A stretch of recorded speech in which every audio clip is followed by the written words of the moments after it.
Good afternoon. আমার নাম AG ওসপ্রি। আমি অক্সফোর্ড ইউনিয়নের সেক্রেটারি। আমি একটা ছোট প্রশ্ন করব। আপনি বললেন যে হিজাব মহিলাদেরকে নিরাপত্তা দেবে। আমার মতে এই হিজাব অবশ্যই তাদের ছোট করে। যদি কোনো মহিলা এভাবে চিন্তা করে, এটার উত্তরে কি বলবেন? আপনার প্রশ্নটা যেন কি? আপনি আপনার লেকচারে হিজাবের কথা বললেন যে এটা নাকি মহিলাদের নিরাপত্তা দেবে। এখন একজন মহিলা যদি হিজাব পরার সিদ্ধান্ত নেয়, সেখানে তাহলে সে মহিলাকে ছোট করা হচ্ছে। বোন সুন্দর প্রশ্ন করেছেন। আমি বলেছিলাম যে মহিলারা হিজাব পালন করবে। এখন হিজাব পালনের সিদ্ধান্ত নিয়ে মহিলারা তো নিজেকে ছোট করছে, এটা তাদের নিচু করছে। পবিত্র কোরআন পড়লে দেখবেন কোরআন এবং ইসলাম এই হিজাবের বিধান দিয়েছে। তার মানে মহিলারা শরীর ঢেকে রাখবে, যে অংশটা দেখা যাবে সেটা হচ্ছে মুখ আর কবজি পর্যন্ত হাত। এটা করা হচ্ছে শালীনতার জন্য। আর এই কথাটা যে শুধু কোরআনে বলা হয়েছে তা নয়, এই কথাটা বলা হয়েছে বাইবেলেও। বাইবেল পড়লে দেখবেন 1 তিমথি অধ্যায় নম্বর 2 অনুচ্ছেদ 9 বলা হয়েছে যে মহিলারা শালীনতার সাথে তাদের পোশাক পরবে। তাদের পোশাক হবে ভদ্র এবং তারা চুলে বড় খোপা করবে না, চুলে স্বর্ণ বা মুক্তা দেবে না। এরপর আরো বলা হয়েছে 1 করিন্থিয়ান্স অধ্যায় নম্বর 11 অনুচ্ছেদ 5 ও 6, যে মহিলা মাথা ঢেকে রাখে না সে নিজেকে অসম্মান করে, তার চুল কেটে দেওয়া উচিত। আমি এটার সঙ্গে একমত নই, এখানে বাইবেলের উদ্ধৃতি দিচ্ছি। একইভাবে বেদ পড়লে দেখবেন বলা হয়েছে মহিলারা মাথা ঢেকে রাখবে। তাহলে সবগুলো ধর্মগ্রন্থই বলছে যে মহিলারা কাপড় দিয়ে মাথা ঢাকবে। এটা শালীনতার জন্য, এটা মহিলাদের ছোট করার জন্য নয়। আর আপনারা দেখবেন আমার বিরুদ্ধে একটা অভিযোগ করা হয়েছিল এরকম যে ডক্টর জাকির নায়েক বলেছেন মহিলারা যদি হিজাব না পরে আর যদি তারা পশ্চিমা পোশাক পরে তাহলে তাদের ধর্ষণের শিকার হওয়ার সম্ভাবনা থাকে। এখানেও আসলে ভুল উদ্ধৃতি দেওয়া হয়েছে। আমি বলেছিলাম যে মহিলারা খোলামেলা পোশাক পরলে ধর্ষিত হওয়ার সম্ভাবনা বেশি থাকে। আমি আরেকটা কথা বলি যে সানডে টাইমস পত্রিকা, যে পত্রিকা আমার বিরুদ্ধে খবর ছেপেছিল 1 বছর আগে 2009 সালে মার্চ মাসের 9 তারিখে সানডে টাইমসে এটা ছাপা হয়েছিল যে ব্রিটেনে প্রতি 7 জনে একজন মনে করে যেসব মহিলারা খোলামেলা পোশাক পরে তাদের আঘাত করা উচিত। দুঃখিত, আমি এটার সঙ্গে একমত নই। এটা একটা পরিসংখ্যান যেটা দেওয়া হয়েছিল সানডে টাইমস পত্রিকায় 2009 সালে মার্চ মাসের 9 তারিখে, যে ব্রিটেনে প্রতি 7 জনে একজন ব্রিটিশ মনে করে যে মহিলারা খোলামেলা পোশাক পরে তাদের আঘাত করা উচিত। এর সঙ্গে আমি একমত নই। এছাড়াও আরেকটা খবর ছাপা হয়েছিল, সেটা 2005 সালে সেই একই পেপার সানডে টাইমস, বলা হয়েছে যে ব্রিটিশদের মধ্যে শতকরা 26 জন মনে করে যে খোলামেলা পোশাক মহিলাদের ধর্ষিত হওয়ার পেছনে আংশিক বা সম্পূর্ণভাবে দায়ী। তাই আমি মনে করি আপনি যত বেশি শালীনভাবে পোশাকটা পরবেন তত বেশি সম্মান পাবেন। তাই ইসলামে মহিলাদের জন্য এই হিজাবের বিধান দেওয়া হয়েছে তাদের ছোট করার জন্য নয়, উপরে তোলার জন্য। আমি একমত যে কালচারে পার্থক্য থাকবে। ইসলাম কাউকে পালন করার জন্য জোর করতে পারে না। কালচারে পার্থক্য থাকবে। যেমন ধরেন, আমি একটা উদাহরণ দিচ্ছি যে কিছু সমাজে তারা মনে করে যে মহিলাদের দিকে তাকানোটাও অভদ্রতা। কিছু সমাজ মনে করে তাকালে কোনো সমস্যা নেই, তবে কোনো মহিলাকে স্পর্শ করলে অভদ্রতা। আবার কিছু সমাজ মনে করে হ্যান্ডশেক করলে কোনো সমস্যা নেই। কিছু সমাজ মনে করে চুমু দিলেও সমস্যা নেই। কিছু সমাজ মনে করে একটা ছেলে আর একটা মেয়ে নিজের ইচ্ছা যা কিছু করতে পারে, সমস্যা নেই। তাহলে এক এক সমাজে এক এক কালচারে এক এক রকম নিয়ম কানুন দেখতে পাবেন। একবার গিয়েছিলাম আমেরিকায় একটা লেকচার অনুষ্ঠানে।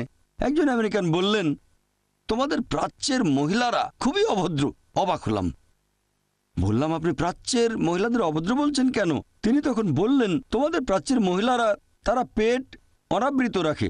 তাহলে আমেরিকা আর পশ্চিমা দেশগুলোতে পেট ঢেকে না রাখাটা হচ্ছে অভদ্রতা, আর ভারতে পেট না ঢাকাটা অভদ্রতা নয়, শর্টস পরাটা হচ্ছে অভদ্রতা। তাহলে বোন আপনাকে বুঝতে হবে কালচারে পার্থক্য থাকবে, নিয়মে পার্থক্য থাকবে।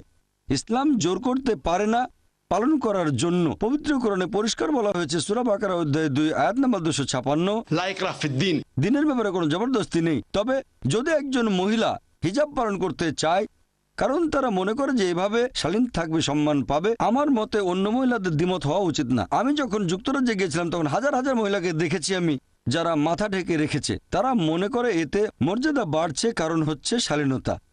আশা করি উত্তরটা পেয়েছেন।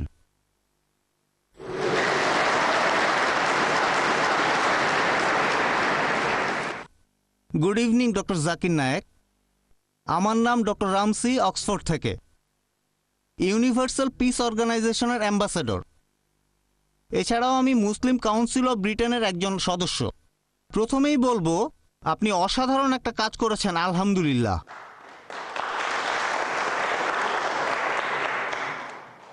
এবারে আমার প্রশ্নটা, ডক্টর জাকির নায়েক, ইসলাম সম্পর্কে ভীতি, এটাকে আপনি কি স্বাভাবিক কোনো ঘটনা বলবেন? সেরকম হলে কিভাবে এটার প্রতিকার করা যেতে পারে? এখানে মুসলিম সম্প্রদায়কে কি কোনো প্রকার দায়িত্ব পালন করতে হবে, নাকি সামগ্রিকভাবে সেই সমাজকে চেষ্টা করতে হবে এই ভীতিটাকে কোনোভাবে কাটানোর? আমার মতে সব ধরনের ভয় তৈরি হয় যখন দেখা যায় জিনিসটা আমাদের অজানা অচেনা। ধন্যবাদ। ভাই খুব সুন্দর প্রশ্ন করেছেন যে ইসলাম সম্পর্কে ভীতিটা কি স্বাভাবিক ঘটনা, কিভাবে প্রতিকার করা যায়। এখানে কি মুসলিম সম্প্রদায়কে সেই দায়িত্ব পালন করতে হবে?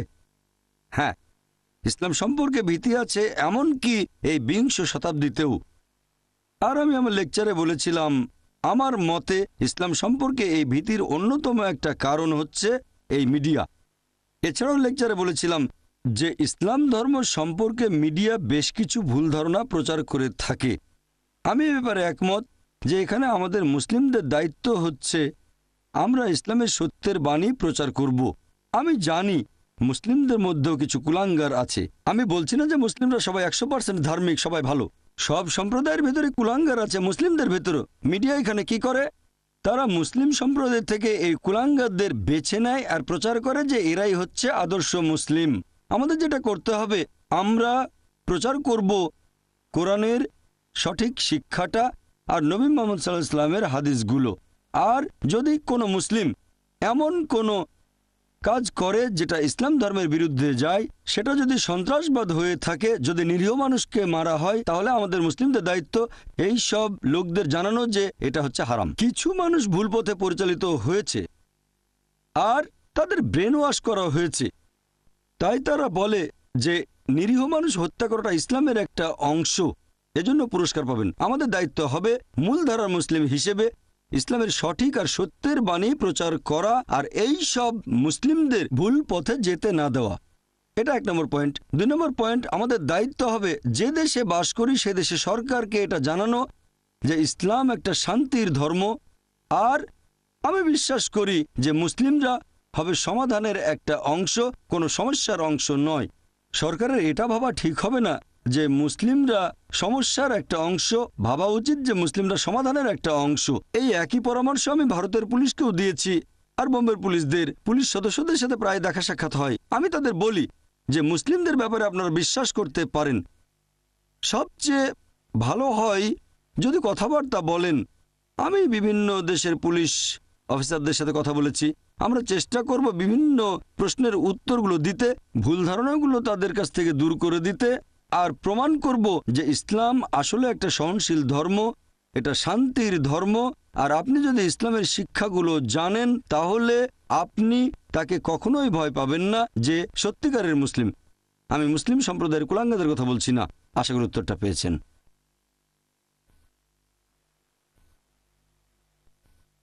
ডক্টর নায়েক, আমার নাম ইয়াসমিন, আমি ইউনিভার্সিটির ছাত্রী। আমার প্রশ্নটা আগের প্রশ্নটার একটা প্রসঙ্গ থেকে। আপনি বলেছিলেন যে আপনি যুক্তরাজ্যে আসতে চেয়েছিলেন কারণ আপনি সেই মুসলিমদের কাছে পৌঁছাতে চেয়েছিলেন যাদের কাছে সরকার পৌঁছাতে পারছে না। এখন আপনার মতে যুক্তরাজ্যের সরকার ঠিক কোন কারণে ব্রিটেনের মুসলিমদের কাছে সেভাবে পৌঁছাতে পারছে না? ধন্যবাদ। বোন, আপনি প্রশ্ন করেছেন যে আমি যুক্তরাজ্যে আসতে চেয়েছিলাম সেই সব মুসলিমদের কাছে পৌঁছানোর জন্য যাদের কাছে সরকার পৌঁছাতে পারছে না। আপনার বুঝতে একটু ভুল হয়েছে বোন। আমি বলেছিলাম Charles Farr, office for security and counter টেররিজমের ডিরেক্টর জেনারেল মনে করেন যে আমি সেই সব মুসলিমদের কাছে পৌঁছাতে পারি যাদের কাছে সরকার পৌঁছাতে পারছে না। তিনি মনে করেন, আমি না। আর আমি যেটা মনে করি, এখানে হোম ডিপার্টমেন্টের কাছে এই তথ্যটা ছিল যে পিস টিভি হচ্ছে যুক্তরাজ্যের সবচেয়ে জনপ্রিয় ইসলামিক স্যাটেলাইট টিভি চ্যানেল। মুসলিমরা দেখেন, পাশাপাশি অমুসলিমরা দেখেন। আর সবচেয়ে জনপ্রিয় বক্তা হোম ডিপার্টমেন্টের কথা অনুযায়ী, আমার না, হোম ডিপার্টমেন্টের কথা অনুযায়ী ডক্টর জাকির নায়েক। তিনি মনে করেছিলেন আমি তাদের কাছে পৌঁছাতে পারবো আর তিনি হয়তো ভেবেছিলেন আমার কথাগুলো প্রভাব ফেলবে আর তিনি হয়তো আমার কথাগুলো প্রসঙ্গসহ পড়েছেন। সেই কারণেই তিনি হোম সেক্রেটারি টেরেসা মের পাশ করা সেই এক্সক্লুশন অর্ডারের বিরুদ্ধে ছিলেন। আশা করি উত্তরটা পেয়েছেন। আপনার মতে তার যুক্তিটা কি ছিল? কারণটা কি হতে পারে যে জন্য সরকার মুসলিমদের কাছে পৌঁছাতে পারছে না? হ্যাঁ, যদি আমার মতামত জানতে চান যে আমি চার্লস ফারের দৃষ্টিভঙ্গিটার সাথে একমত কি না যে সরকার পৌঁছাতে পারছে না, হ্যাঁ আমি একমত।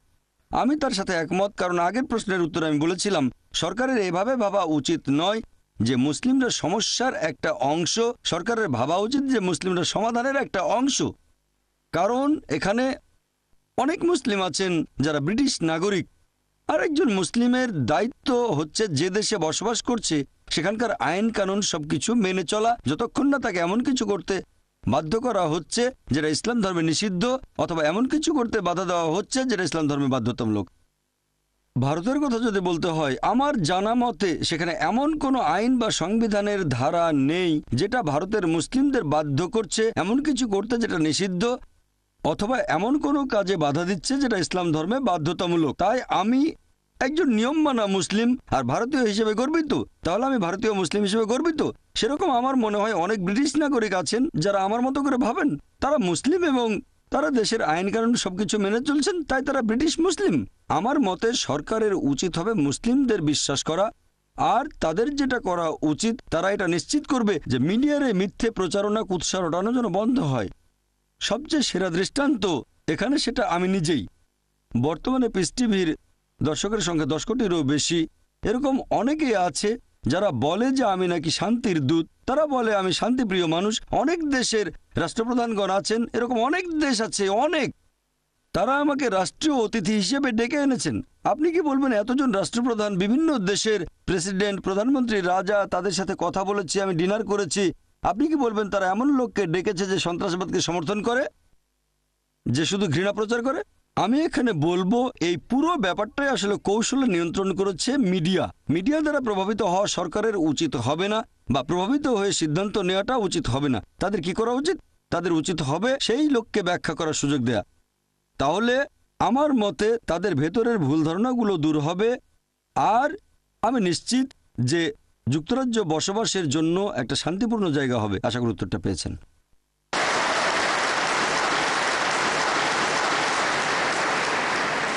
আমরা অনুষ্ঠানটি পরিচালনা করলাম স্যাটেলাইট লিংকের মাধ্যমে। যাই হোক, আমি এবার সবাইকে অনুরোধ করব, আসুন সবাই মিলে ডক্টর নায়েককে লেকচারের জন্য ধন্যবাদ জানাই। তারপর অনুষ্ঠান শেষ করার জন্য আমরা চলে যাব পিস টিভি স্টুডিওতে। এখানেই শেষ করছি। আমি জেমস ল্যাংম্যান, ধন্যবাদ।